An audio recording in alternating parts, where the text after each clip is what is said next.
Hello, learners. This is DC, and welcome back yet again to the next topic of what we have been doing or what we have been discussing in our previous video. In our previous video, we talked about the blueprint of English language, and we covered subject, the portion subject in that video. So today we are going to talk about verb. Okay, so I'll give you a brief recap about previous video. We talked about subject, verb, and predicate, wherein we discussed more about subject in that video. And today in this video, we are going to talk about verb. Now, you might be thinking that verb is an action. Yes, you're right. It is an action, but when it comes to sentences, when it comes to sentence, framing, verb actually works as a medium that tells us about the tense in a sentence. It will not only just talk about an action, but it will also talk about the tense. The tense is the main thing that a verb does in a sentence. So we will go ahead and talk about that verb today. Let's begin.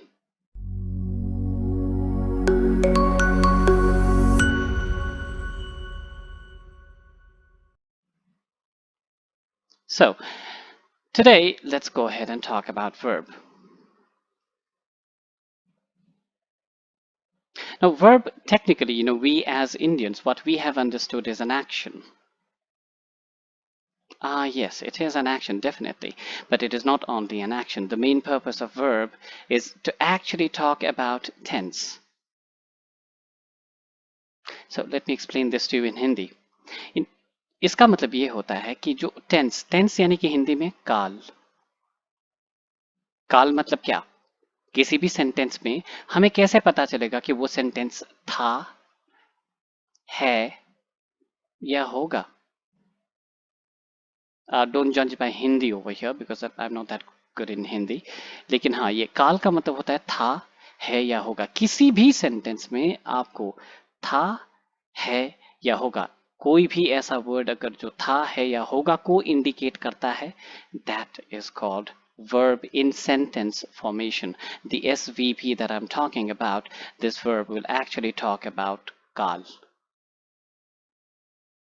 So let's talk more about this because this video is going to be a little longer. So please stick to it because this information is going to be very, very informative. In English, we can categorize verb in three parts. Verb can be divided in three parts. One is the helping verb.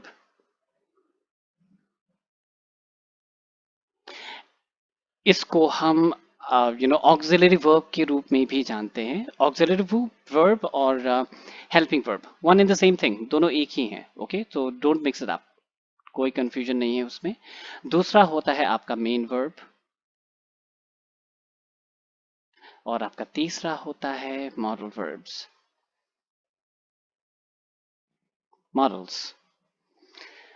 तो सबसे पहले helping verb को discuss करते हैं. Okay, अब अगर सिर्फ helping verb की बात करें तो हेल्पिंग वर्ब भी further can be divided in three categories. Helping verb होते क्या है, ये नाम कहाँ से आया हेल्पिंग वर्ब? ये कुछ ऐसे है. सबसे पहले हेल्पिंग वर्ब ये क्या होता है, हेल्पिंग इसको समझते हैं थोड़ा सा. वर्ब का मतलब जो हम जनरली एक्शन समझते हैं, एक्शन का मतलब जैसे कुछ वर्ड्स होते हैं, गो है ना, ईट, जैसे राइड और लेट्स से रन. ओके, यानी कि ये वो सारे वर्ड्स हैं जो हम करते हैं, हमारे साथ होते नहीं है, ये हम करते हैं. जो करने वाले, जो हमारे कंट्रोल में होता है, जैसे गो, कहाँ जाना है, कब जाना है, कैसे जाना है. ओके, ये सब हमारे कंट्रोल में होता है. क्या खाना है, क्या नहीं खाना है, सब हमारे कंट्रोल में. सो हम करते हैं. तो ऐसे ही कुछ वर्ड्स यहाँ पे भी होते हैं जो थोड़े से कंफ्यूजिंग होते हैं, लेकिन ये चीजें गाइस ये हमारे साथ होते हैं और ये एक्चुअली वर्ब्स नहीं होते. जैसे टायर्ड, अब आप थक जाते हो, थकना आप करते नहीं हो, तो you are tired, you not you tired सीधा. ओके, तो टायर्ड ये हमारा थकना हो गया, हम हो जाते हैं. हंगर या फिर हंग्री, नर्वस, rich, poor, और let's say confused, ये सारी चीजें ये एडजेक्टिव्स की कैटेगरी में आती हैं एक्चुअली, क्योंकि किसी भी इंसान को डिफाइन करता है। ये बंदा कैसा है, थका हुआ है। बंदा कैसा है, गोरा है, लंबा है, मोटा है, थका हुआ है, अच्छा भूखा है, नर्वस है, ओके, कंफ्यूज्ड है। ये सारे स्टेट्स बताते हैं किसी नाउन के। So any verb that defines a noun is an adjective, it is not a verb. ये हमारे वर्ब है क्योंकि ये वो बंदा करता है, ये उसके साथ होता नहीं है। ओके, तो इस कैटेगरी को मेन वर्ब कहते हैं। जो सेकंड कैटेगरी जो था वो मैंने बता दिया, ये मेन वर्ब होता है हमारा। तो हेल्पिंग वर्ब होते क्या है? अब मेन वर्ब की एक खासियत ये होती है कि जब आप गो कहते हो तो गो का मतलब होता है एक एक्शन, जाना। ओके, लेकिन गो एक और चीज बताता है, वो है टेंस, प्रेजेंट। इसीलिए तो जब गो को आप पास्ट में बताते हो तो वो वेंट हो जाता है। अब सिर्फ वेंट लिख दोगे तो ये काफी है, क्योंकि सेंटेंस में ये आपका टेंस भी बताएगा, पास्ट, और एक्शन वही बताएगा, जाना। मैं गया था, आई वेंट, एंड आई गो, मैं जाता हूं। ओके, तो बीच में कोई भी हेल्पिंग वर्ब नहीं आएगा, क्योंकि गो काफी है टेंस बताने के लिए भी और एक्शन बताने के लिए भी। लेकिन हेल्पिंग वर्ब ऐसा नहीं होता। हेल्पिंग वर्ब सिर्फ आपका टेंस बताता है। इसीलिए जब भी हम सेंटेंसेस में मेन वर्ब देखते हैं उसको भी वर्ब बता देते हैं। कई बार हम हेल्पिंग वर्ब देखते हैं तो उसको इग्नोर कर देते हैं, क्योंकि ये इज, एम, आर यही तो है, ये तो कोई एक्शन नहीं है, ये कैसे वर्ब हो सकते हैं? नहीं, यही वर्ब होते हैं कई बार सेंटेंसेस में। तो हेल्पिंग वर्ब तीन तरीके के होते हैं, और जैसे मान लो कि ये आपका बी वर्ब है, सबसे पहली कैटेगरी, और उसके बाद होता है हैव वर्ब, और उसके बाद होता है डू वर्ब। इसको हम थोड़ा डिटेल में समझेंगे अब, ठीक है?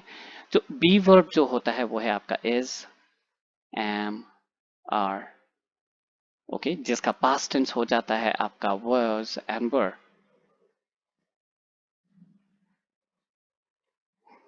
और आपका हैव वर्ब होता है हैज, हैव, प्रेजेंट टेंस, इसका पास्ट टेंस हो जाता है had। उसी तरह से डू वर्ब में होता है आपका do एंड does, जिसका पास्ट टेंस होता है did। तो ये आपके हेल्पिंग वर्ब्स है। ये सारे के सारे कोई एक्शन नहीं बताता, रिमेंबर दैट। ये सिर्फ सेंटेंस में था, है या होगा, इस चीज को बताते हैं। अब यहाँ पे होगा वाला नहीं है, क्योंकि होगा इज विल, जो फ्यूचर का जो है वो विल होता है। इन सब चीजों के अलावा विल फ्यूचर का होता है। लेकिन ये विल एक मॉडल वर्ब है, तो हम मॉडल वर्ब में इसको डिस्कस करेंगे। Okay, in the mean time ये पास्ट और प्रेजेंट है। तो है और था, ये बी, हैव और डू वर्ब होता है। तो बी वर्ब क्या होता है? बी वर्ब को थोड़ा सा और डिस्कस करते हैं। बी वर्ब का मतलब होता है कि कोई भी बंदा अगर है तो उसका होना। ओके, बी वर्ब क्या है? उसका होना। बंदा खुद क्या है? बंदा गोरा है, लंबा है, अच्छा है, बुरा है, डॉक्टर है, इंजीनियर है, लड़का है, लड़की है। बंदा खुद क्या है? बीमार है, भूखा है। सो वो खुद क्या है, उस चीज को डिफाइन करता है be verb. For example, she is a girl, I am a doctor, they are players, he is tall, I am tired, she is exhausted। तो ये सारी चीजें आपको बताते हैं आपका बी वर्ब। सो बी वर्ब की वजह से हमें ये पता चलता है कि बंदा क्या है, पर्सनली वो बंदा क्या है, या फिर गोरा है, लंबा है, ये सारा हमें बी वर्ब से पता चलता है।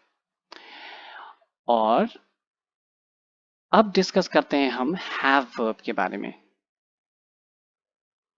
तो हैव वर्ब का मतलब बेसिकली ये होता है कि किसी पर्सन के पास पोजेशंस क्या है। पोजेशंस मतलब उसके बिलोंगिंग्स, उसके पास चीजें क्या हैं। जैसे मान लो उसके पास सेल फोन है, उसके पास एक गाड़ी है, उसका एक भाई है या फिर एक बहन है, ओके, उसके मम्मी पापा हैं, उसके पास घर है, ओके, और उसके पास किताबें हैं, पेन है, व्हाटसोएवर, उसके belongings basically. So she has a car, they have a job to do, or I had a car, or I had a house, or I had a girlfriend, whatever you want to say. But have is basically your belongings. Okay, you are related with something else. That is your have verb.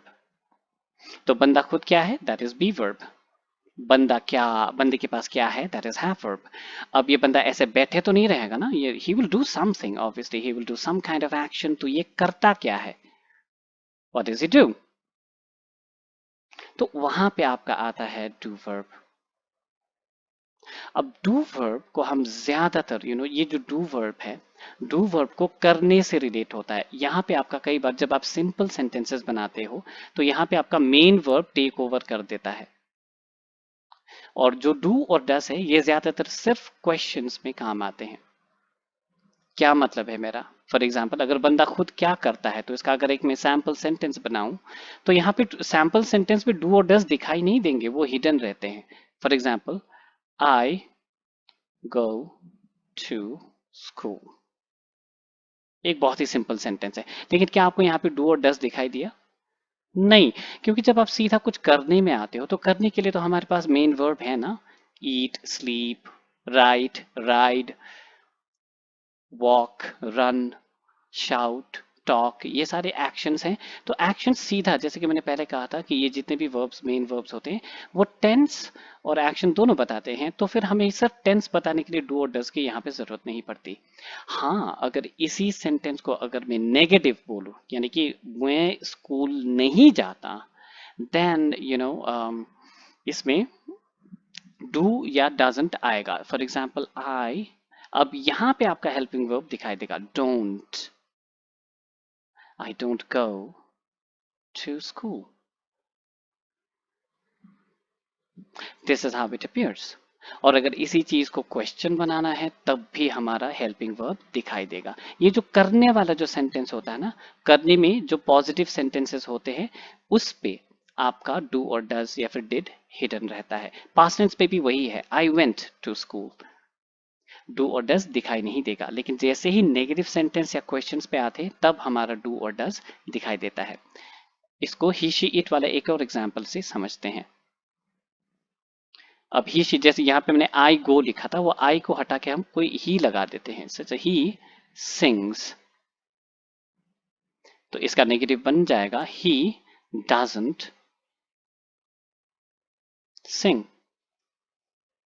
Negative बनाते he doesn't आपका दिखने लग जाएगा। और इसको अगर question बनाएंगे तो डज से ही शुरू होगा, डज ही सिंग। तो देखा, ये इतना भी मुश्किल नहीं है। अगर इतना ये छोटा सा पहलू अगर हमें दिख जाए तो ये बहुत आसान हो जाएगा समझने में। और ये जो डू और डज है ये हैव वर्ब में भी जब भी आप नेगेटिव सेंटेंस या फिर क्वेश्चन बनाते हो तो हैज और हैव की कैटेगरी में भी डू और डज दिखाई देता है। कैसे? ये देखो, हैज और हैव को लेके एक सेंटेंस बनाते हैं। For example let's say that she has a car. अब इसको नेगेटिव, अब हैज का मतलब होता है उसके पास गाड़ी है, मतलब पोजेशन, वो गाड़ी की मालकिन है। लेकिन अगर मैं ये कहूं कि वो उसके पास गाड़ी नहीं है तो फिर शी डजंट हो जाएगा। ओके, इसको हटा देता हूं। सो शी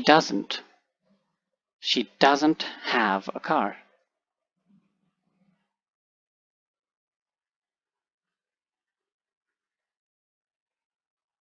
और अगर इसको क्वेश्चन बनाऊं तो डज शी, थोड़ा मेसी हो गया, हैव अ कार।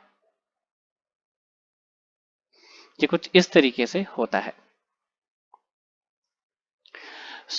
जब भी आपके पास ऐसे सेंटेंसेस आते हैं तब आप इसको कुछ इस तरीके से ही समझे। अब आप ये, आपके दिल में ये सवाल आ रहा होगा कि यहाँ पे तो मैंने हैज यूज किया लेकिन डज लगाते ही ये हैव क्यों हुआ? दैट्स बिकॉज क्योंकि डू को मैंने पहले ही डजंट बना दिया है। तो जब भी आप डू वर्ब यूज करते हो तो उसका मेन वर्ब जो है वो हैव ही होता है। She doesn't have, he doesn't go, does she eat, does she Yeats नहीं होगा उस पे।